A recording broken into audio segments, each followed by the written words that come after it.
I'm going to get started. So if you have questions while I'm talking, you can use the chat, and Ben will be able to kind of answer them as we go, or we will have time for a question and answer session after the presentation. So as scientists and cytometrists, we are always trying to fit together pieces of a puzzle to determine how populations interact and what the best way might be to study and look at these populations of interest. Presently, we have the opportunity for looking at a greater number of markers at the same time than ever before. That also presents some difficulties in how to evaluate the expression of markers that may be unknown or novel, and markers that express only under certain conditions or disease states. So today I'm going to talk about a unique feature in GemStone designed to do exactly that. This tool is called TriCOM. TriCOM, which is shown here, allows us to look at markers individually or in any combination. I'll be explaining TriCOM and how it can be used to compare population and assess differences in expression. And I'll also get back to this particular slide later and tell you why one of these is not like the other. Hint, it's this one right here on the bottom left. But first, I'm going to just give you a little bit of background. This presentation is the third in a series of webinars that we've been doing lately. And the first webinar introduced GemStone 2 and discussed basic model building and probability state modeling. That presentation is available on our YouTube channel, and here's the reference to the publication, which is actually describing probability state modeling. Next, we moved on to data cleanup strategies using GemStone. This presentation will also be available on YouTube very soon. So during these webinars and at meetings and such, we often hear the question, what if I want to explore unknown markers? What if I don't know the biology of the markers I want to look at? So I'm going to try to answer that question in general terms, but also in how we can use GemStone to do exactly that. So when you design a cytometry panel, you don't pick random markers. You have an experimental system that you are using, and there are generally iconic lineage markers that define the major cell types or subsets, tissues, etc., to provide a context to interpret what you are looking at. In addition, we sometimes use not markers to further refine and define the samples we are analyzing. So a GemStone model takes advantage of those backbone markers that provide a context to create a framework with which to explore the unknown or functional markers that we are interested in.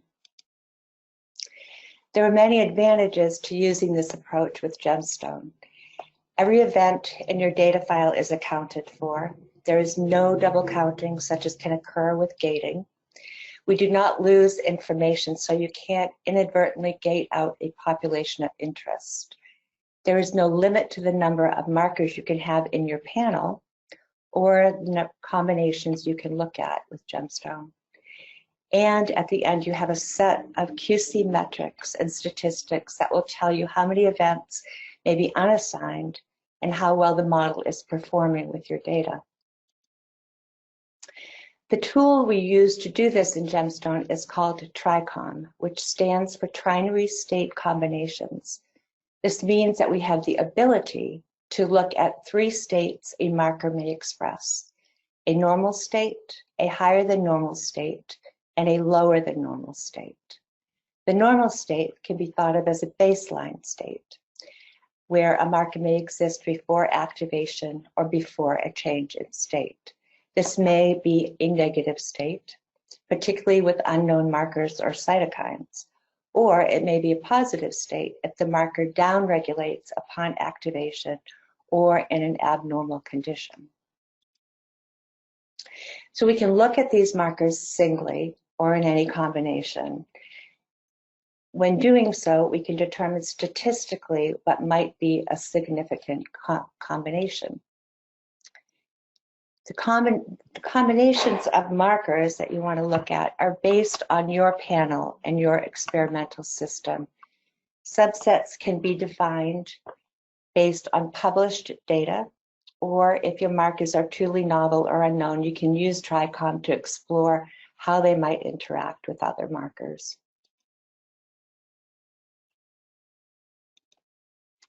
So what is TriCOM? So I'm going to start with a very simple example. On the left here, we have two expression profiles from a B cell type from a GemStone model. These are CD19 positive, CD20 positive B cells. CD27, shown here, is modeled as a step up to define two stages of B cells. The naive B cells in blue, which are CD27 negative, and the memory B cells in red, which are CD27 positive.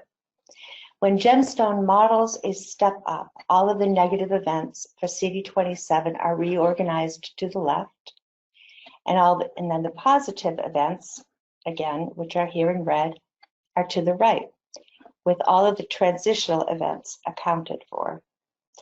This IgD expression profile is what we call a functional marker, meaning that we are not using it as a selection or a staging marker. So we will have both IgD positive and IgD negative events in our cell type. The black line shown here in the IgD expression profile is a visual demarcation of the negative and positive events. So we want to know how the expression of IgD within these two subsets. So here we have a TriCOM. It's a very simple TriCOM based on the expression of IgD. The graph is showing the IgD positive events for the CD27 negative B cells on the left, and the IgD positive events for the CD27 positive B cells on the right. So you can see, obviously, that there are many more IgD positive events for the CD27 negative subset, which we would expect. At the bottom of the TriCOM is a key. Markers are identified by a letter and a color. So there's only one marker here, so that's identified by A, and the color here just happens to be gray. The capital letter means above modeled, the lower letter, case letter, means below modeled, but that is not being used here. The statistic shown is percent of cell type. We could also, or in this case, percent of B cells.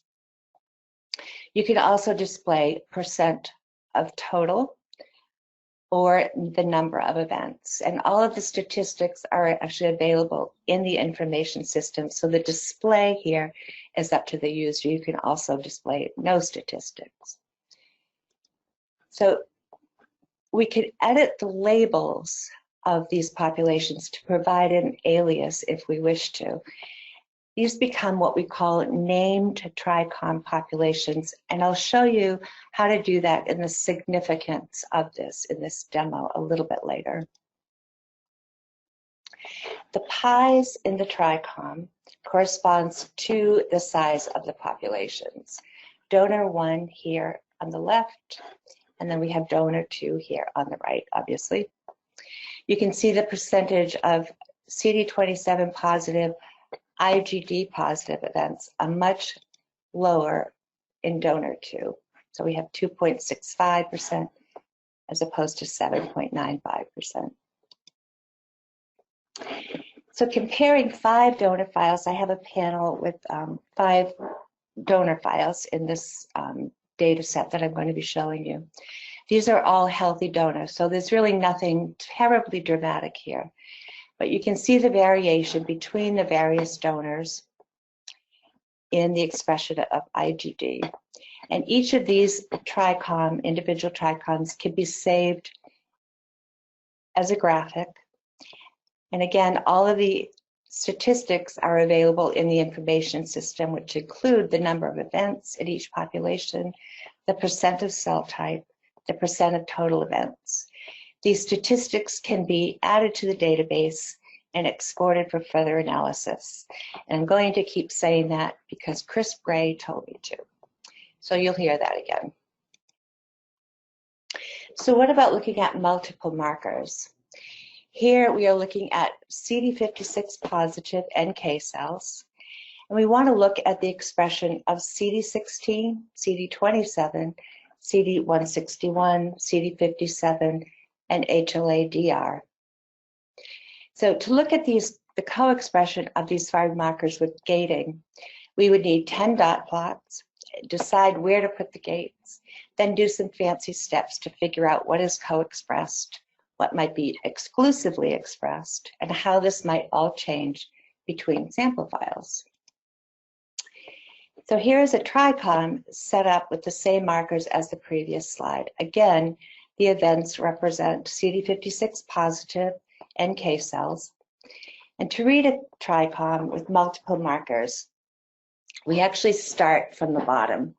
The first line here at the bottom shows single positive markers. The A would be events that are only positive for CD16 in this cell type and negative for the rest of the markers shown here. The second line shows co-expression of 2 markers. So this population, this wedge, would show events that are positive for CD16 and CD161, but negative for the rest of the markers shown here. Moving up to the third row, we have events that are triply positive, in this case for CD16, 161, and CD57, but negative for the rest of the markers, and so forth. So I'm going to actually go now to GemStone and show you this TriCOM that's actually set up in this NK cell type. And we're going to open one of our donors.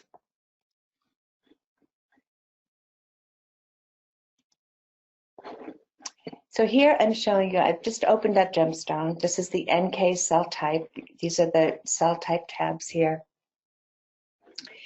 And we have this TriCOM set up. And I've also set up some dot plots. We don't use these for analysis, but just to give you a reference point, I'm using the dot plots that I showed you in the previous slide.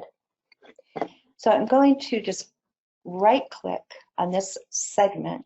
I'm going to say Edit Segment, and I'm going to animate. So I want to show you how these populations actually relate to what you're seeing in a dot plot. You can see that we're starting to get some purple blinking events here. These are singly positive for CD16, but negative for the rest of the markers, like 161, negative for 27, negative for HLA-DR, and so forth. I'm going to turn that off. I'm going to come up here to the next segment, turn my animation on, and again, you can see in the dot plots the events that this particular wedge represent. We have CD16 positive and 161 doubly positive events that are blinking here to the right in the dot plots. I'm going to turn that off, click OK, and I'm coming up to my triple positive event. Once again, I'm going to go ahead and animate those events, and we can see what's triply positive, CD16 positive, 57 positive. These are also negative for CD27 and negative for HLA-DR. So I told you I'm going to show you what the significance of these named populations are, and I'm going to come over here to my report page and show you our Sensei, which is one of the other unique features that is a very powerful feature in GemStone. Here we have our NK cell island in this GemStone, and we can see these named populations that are labeled and color-coded as well. We can see that on the right of this lobe here are the CD57 positive events, and on the left here we see CD57 negative events. So the reason that we do name some of those populations is that so we can identify what we're looking at when we come to our sensei graph. So I'm going to go to a little bit more complicated example. I'm going to open another GemStone version. This is a different donor, and what we're looking at right now is our CD4 positive cell type. On the left, we have our expression profiles. We have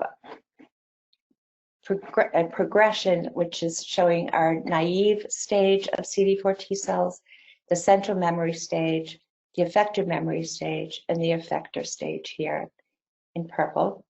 And this is as it's defined by CCR7 and CD27.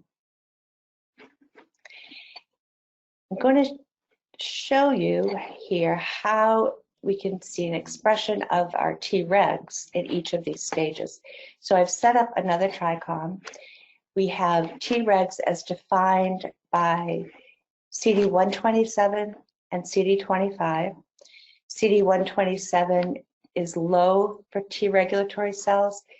So in our expression for CD127 here, we're looking at the events below this black line, which are low for CD127.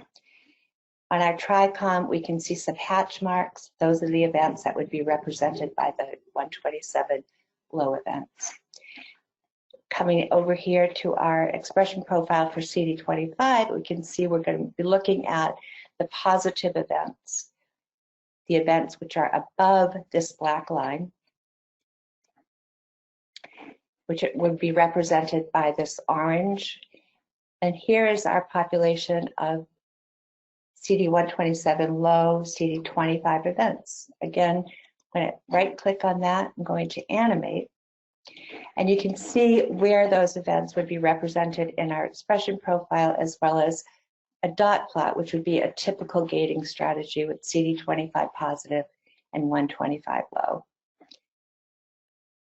I'm going to just shut that off for a second. And one more time, I'm going to come over to my sensei and just show you that this is, again, these named populations are really nicely delineated here, very close to the CD4 T cell type. It's showing its particular stages, and then each particular subset of Tregs, nicely delineated, close to the CD4 cell type, but just a little bit away from that due to that 127 low expression. If I want to set up some result tables, I can set up some tables with each of my statistics here. This can either go on a report page or your cell type page. These can be saved as graphics or exported as tables as well. So coming back to our CD4 cell type, another really important subset of T cells that people sort of want to evaluate and look at are T helper cells. So I have another TriCOM set up here with 3 markers, just because this is what's in the panel. I have CXCR3, CXCR5, and CCR6. So we have the ability here to look at triple positive, single positive, or double positive events. I'm just going to pick this particular population. I'm going to, once again, look at that edit box. I can animate this as if I want to, but I wanted to show you how to actually name a population. So I have an alias right here. I have a little window, and I'm going to type in CCR6 positive. I can go ahead and animate that if I want. I can see where those events are, which are CCR6 positive, but negative for CXCR3, negative for CXCR5. And just turn off that animation and do it. Classify, so you can see that this will come up as CCR6 positive.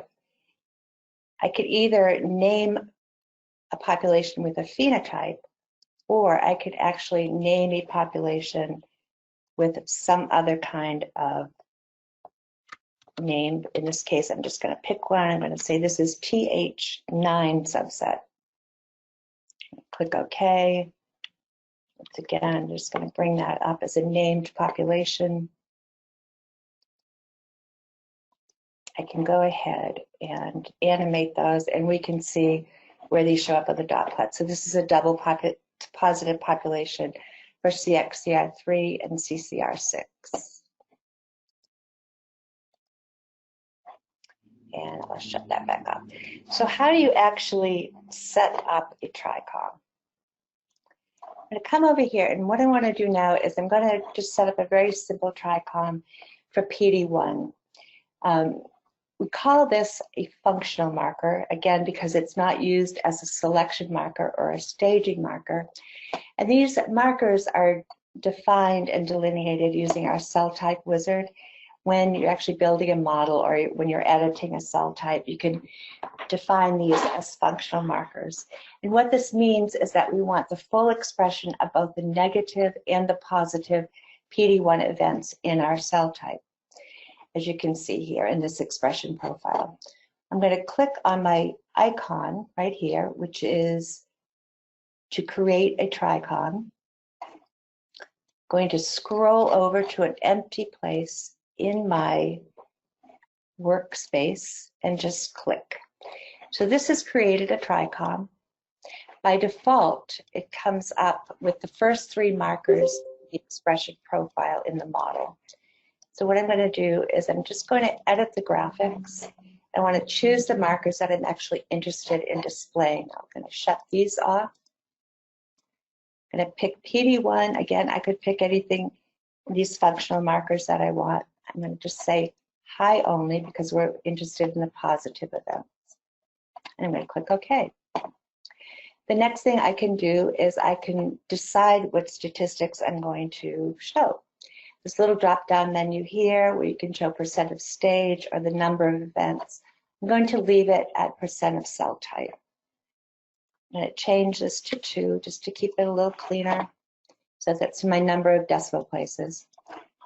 Just shut that off for a second. And right here, I'm going to change my maximum scale percent to 30. And I'll tell you a little bit why I did that later when it becomes a little bit clearer to you. And I'll just click OK. So right now, I've just created a very simple TriCOM. Just get that back on the workstation. I have the expression of PD1 for each of the stages, naive, central memory, effective memory, and we can see that the effective memory shows a much higher expression of PD1 positive events than the other stages. I've set my scale to 30.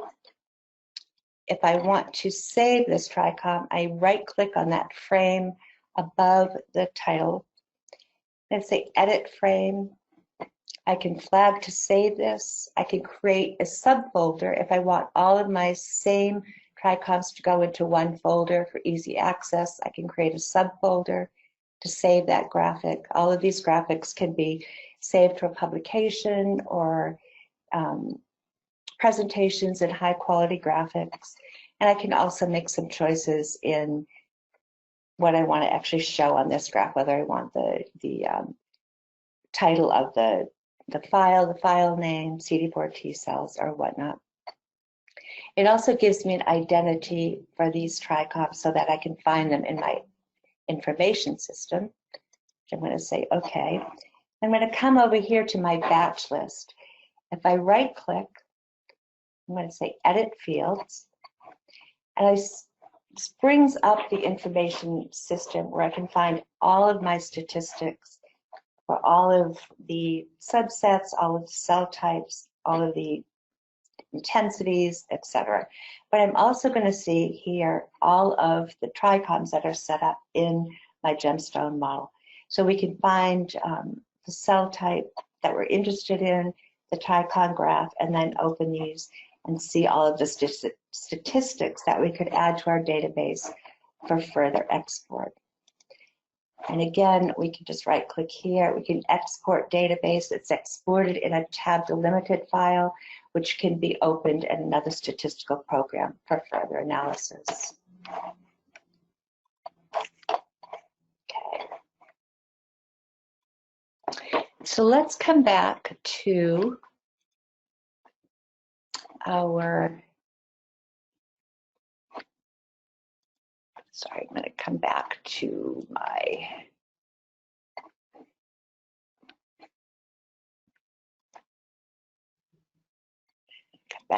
presentation.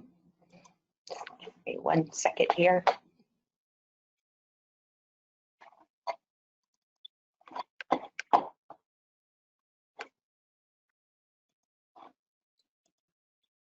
Okay, so coming back to that slide, I promised I'd tell you a little bit more. I hope it looks a little bit more clear to you now, and we can see and maybe understand a little bit more what we're looking at. So these are 5 PD1 TriCOMs from the same 5 normal donors. The scale is set to 30, as I showed you before. We can visually compare the expression of PD1 for each of these donors. And we can see here on the bottom left that the expression of PD1 for this particular donor, which is donor number 2, is greatly expanded in this terminal effector stage of the CD4 T cell type.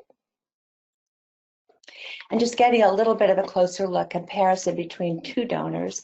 So again, this would be a normal donor, but evidently maybe not quite so normal in that we have this greatly expanded population of PD1 positive events in this terminal effector stage of the CD4 T cells. So this is also a really great example of how GemStone gives you different ways of looking at your data. If we look at the same 2 data files with Sensei, we can see this population near the CD4 T cells, but mapped just a little bit away from the rest of the population, which is right here. Under normal circumstances, usually it's a little bit more connected to the CD4 T cells. So if we wanted to, we could actually look at use the Sensei intensity heat map feature to explore the expression of other markers for this particular population, or go back to the model for additional phenotype information. So I'm going to switch a little bit now and just show you a couple other applications for TriCOM and things that we've done in the past with GemStone. What you're seeing right here is this first slide in a series of slides looking at a bone marrow sample that has been spiked with blasts. So this is a serial dilution, sort of representing it maybe an MRD sample or changes in expression with treatment for a person. We have 7 typical bone marrow markers at CD10, CD38, TDT, CD34, CD20, 45, and 33. And we're going to just scroll through and show you this serial dilution series. Now, the arrows here are going to be pointing to different populations that are going to change as the dilution changes for the blasts that have been spiked in. So this is just a regular bone marrow sample without blasts whatsoever. And then as I click through, you're going to start to see some representation of those blasts starting to show up. Now this has all been confirmed with cytology, so we actually know what these are and what we're looking for. But you can see that they're just starting to show up in these populations. Again, it's another clone coming up here, a different type of clone. So this is giving you the phenotype of each one of those clones that are starting to appear. You can see these populations start to change, and as we get higher concentration of those blasts, you can see these populations getting maybe a little bit bigger, and then a little bit bigger, a little bit more defined, and our last in the series of dilution, and we can see quite clearly defined blast populations here. So that's one application. And then another is a vaccine study that we did with a group looking at 2,500 patient files, which we automated with GemStone. The readout for this was looking at cytokine production of IL-2, interferon gamma, and TNF alpha, which are represented here. So one template actually analyzed all of these data files, and we were looking at the effects of a dead vaccine versus an attenuated live vaccine, and then looking at that cytokine production after stimulation with various peptides and viruses as a readout for the efficiency. So we can see either single positive events for one cytokine, the aqua is interferon gamma, double positive for two cytokines, or triple positive in some cases for all three. We also have our expression profiles giving us sort of a visual clue as to that expression above negative. And also we can look at, in our overlay plots here, how the different subsets of the CD4 T cells change with stimulation or various conditions. So TriCOM, in conclusion, is a powerful tool, and it's also Grigory Losiev's favorite feature of GemStone, which I've dedicated this presentation to him. So it's a powerful tool and a set of analysis features in GemStone 2 that really provide a comprehensive analysis for high dimensional data.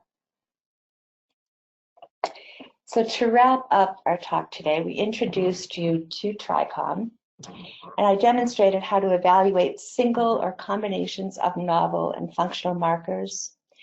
The GemStone model provides the backbone and context for looking at the expression of unknown or novel markers. You can use any number of markers in a model. It is only limited by your instrumentation and panel. All TriCOM stats and model stats, for that matter, can be databased and exported for further statistical analysis. Named TriCOM populations can be visualized in the Sensei graph.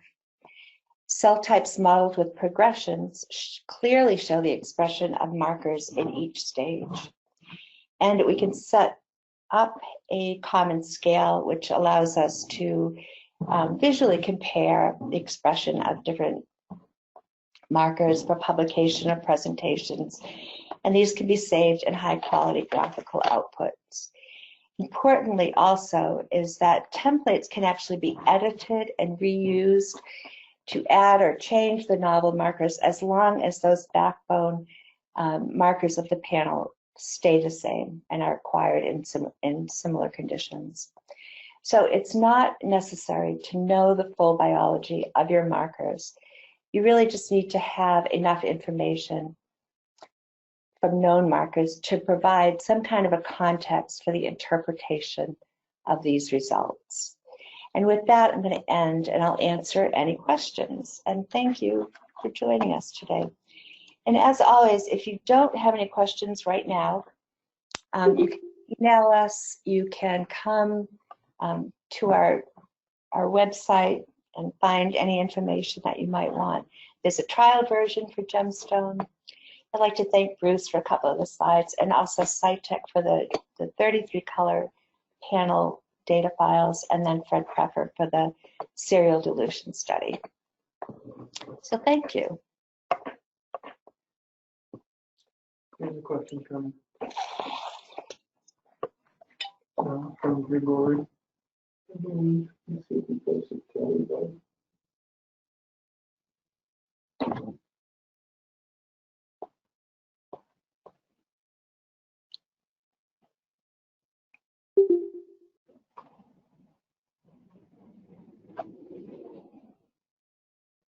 Just mention that they can post a question in the chat.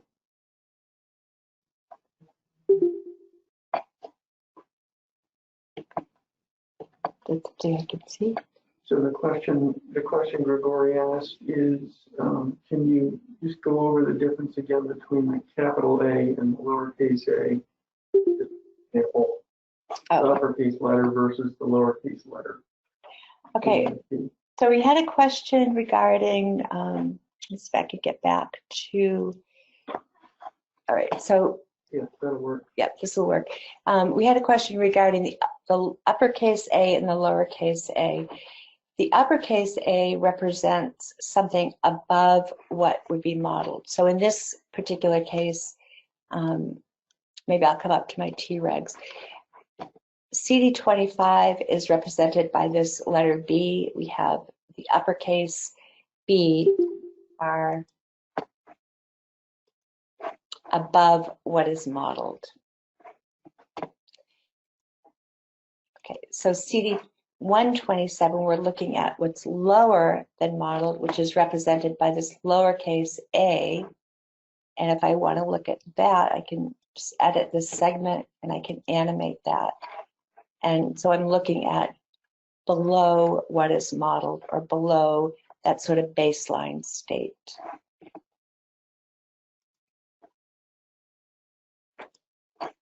Oh, and we have a question. Can we have a copy of the presentation? So we will be posting it on YouTube. That was it. Yep, so another question was, can we have a copy of the presentation? Absolutely. We'll be posting it on YouTube, so it'll be there for anybody to look at. And if you want, you know, the PowerPoint presentation, just email me and I can certainly send you a copy. That would be my pleasure.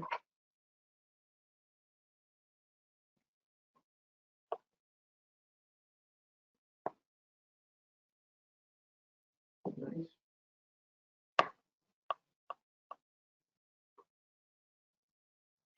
Any others coming in? Okay, so it seems like we're pretty much out of questions at the moment. So, but again, if anything comes up, if you have any questions, please don't hesitate to give us a call or or email. Always happy to help get somebody started with GemStone, or give you a little bit of help along the way. So thanks very much for joining us today. And with that, I'm just going to close the meeting and stay tuned for more coming up in the future. Thanks, everybody.